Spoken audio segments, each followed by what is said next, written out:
ஊஇஸ் சீமான் அப்படின்னு தேட ஆரம்பிச்சிருக்காங்க. இன்றைக்கி ஒரு டெல்லியில் இருக்கக்கூடிய ஒரு வழக்கறிஞர், அவர் வந்து அங்கே இருக்கக்கூடிய ஆக்டிவிஸ்ட், நிறைய தொடர்பு இருக்கக்கூடியவர்.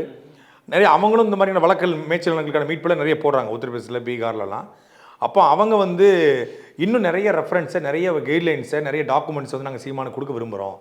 இது குறித்து இந்தியா முழுக்க ஒரு பெரிய விழிப்புணர்வை ஏற்படுத்துகிறோம், சட்டத்தில் பெரிய மாற்றங்களை கொண்டு வருவதற்கான முயற்சிகளில் இது ஏற்படுத்தும். இந்தியாவிலே முதல் முறையாக ஒரு அங்கீகரிக்கப்பட்ட அரசு கட்சியுடைய தலைவர் இப்படி ஆடு மாடுகளை வைத்து அதுக்காக பேசியிருக்காரு அப்படின்னு சொல்கிறாங்க. நீங்கள் சொன்னீங்க இல்லை சாதிய நோக்கம் இருக்கிறது, பின்னணி இருக்குது அப்படின்னு சொல்லி.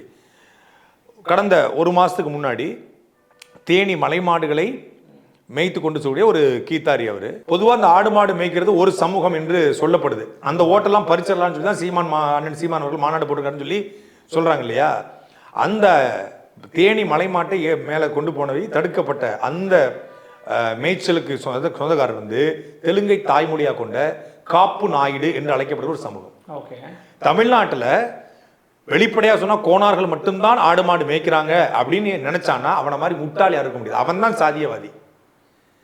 இன்னைக்கு மதுரையினுடைய அமைச்சர், பத்திரபதித்துறை அமைச்சர் 2000 மாடு வச்சிருக்காரு கோனார். அவரு அமைச்சர் KN நேரு பிகைநூட்ஸ் என்கிற ஒரு தனியார் ஊடகத்திற்கு பேட்டி கொடுத்தாரு. இன்னும் யூடியூப்ல இருக்கு, நீங்க பாருங்க.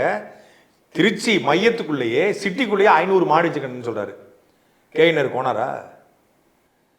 தமிழ்நாடு முழுமைக்கு இருக்கக்கூடிய கோவிலில் பணி செய்யக்கூடிய பிராமணர்கள் வீட்டில் பசுமாடுகள் இருக்கு, அந்த பாலை கறந்தவங்க சாப்பிட்றாங்க. நான் வேணா கூட்டு போவா திருச்சிக்கு, திருவரங்கத்துக்கு, வயலூர் முருகன் கோயிலுக்கு. அந்த புல் வெட்டி போடுற ஐயர்லாம் கோனாரா?